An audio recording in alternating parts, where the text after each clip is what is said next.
တနေ့တာကိုငါဘယ်လိုကုန်ခဲ့သလဲငါကုန်တာဟာအရှုံးနဲ့လားအမြတ်နဲ့လားဘဝကိုဖြတ်ကျော်နေတာအရှုံးနဲ့ဖြတ်ကျော်သလားအဲ့တော့ဘယ်ဟာကိုအရှုံးဘယ်ဟာကိုအမြတ်လို့ခေါ်မလဲလို့ဆိုတဲ့အခါမှာလူဘဝရလာတာဟာကုသိုလ်ကြောင့်ရလာကုသိုလ်ကောင်းမှုနဲ့အချိန်မကုန်ဘဲနဲ့အကုသိုလ်နဲ့အချိန်ကုန်နေဆိုရင်ကုသိုလ်ကြောင့်ရတဲ့ဘဝကိုအလကားအသုံးပြုဖြစ်လိုက်တဲ့အကုသိုလ်တွေနဲ့ဆိုရင်ဒါအရှုံးပေါ်သွားပြီလို့ဆိုလို့တနေ့ရင်ရှုံးတာမဟုတ်ဘူးတသက်တာအလုံးလုံးကြပြီဆိုရင်အကုသိုလ်တွေနဲ့ဆိုရင်ရှုံးနေပြီအရင်ကရှိတာကိုဆိုပါတော့အတိတ်ဘဝကဒါနကောင်းမှုလုပ်လို့ဒီဘဝမှာချမ်းသာကြွယ်ဝတယ်ဒီဘဝကျတော့မိမိလျော့ရော့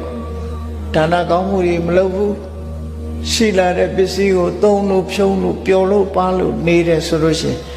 အဲ့ဒီပုဂ္ဂိုလ်မျိုးကိုဝိသခာเจ้าအမကြီးကခေါ်တယ်အဟောင်းစားနေတာဟာလို့ခေါ်တယ်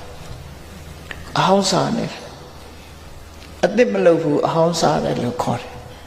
အဲ့ဒီအဟောင်းစားနေတဲ့ပုဂ္ဂိုလ်ကမကြခင်အဟောင်းကကုံသွားမှာကုံသွားလို့ရှိရင်အသစ်နဲ့အစားမထိုးနိုင်တဲ့အတွက်ကြောင့်ဆင်းရဲဒုက္ခနဲ့ကြုံရတယ်ပေါ့ဒါကြောင့်မို့ကိုယ်ဘဝကိုအကုသိုလ်တွေကများနေသလားသို့မဟုတ်ကုသိုလ်တွေကများနေသလားတနေ့တာအချိန်စရာနဲ့ကြည့်ပြီးတော့အကုသိုလ်တွေကများပြီဆိုရင်ဒီဘဝရှုံးပြီတာမှတ်ပြီကုသိုလ်တွေကများပြီဆိုမှအမြတ်ထွက်လိမ့်မယ်အေးကုသိုလ်တစ်ပိုင်းအကုသိုလ်တစ်ပိုင်းဆိုရင်တော့ဒီပြောရမယ်ဆိုရင်ကုသိုလ်ကြောင့်ရတဲ့ဘဝမှာအကုသိုလ်ပါနေတယ်ဆိုလို့ရှိရင်လည်း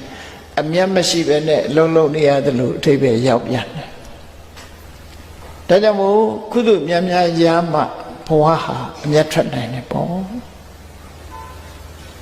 မြတ်စွာဘုရားကဒါကိုတက်ခိုင်းတယ်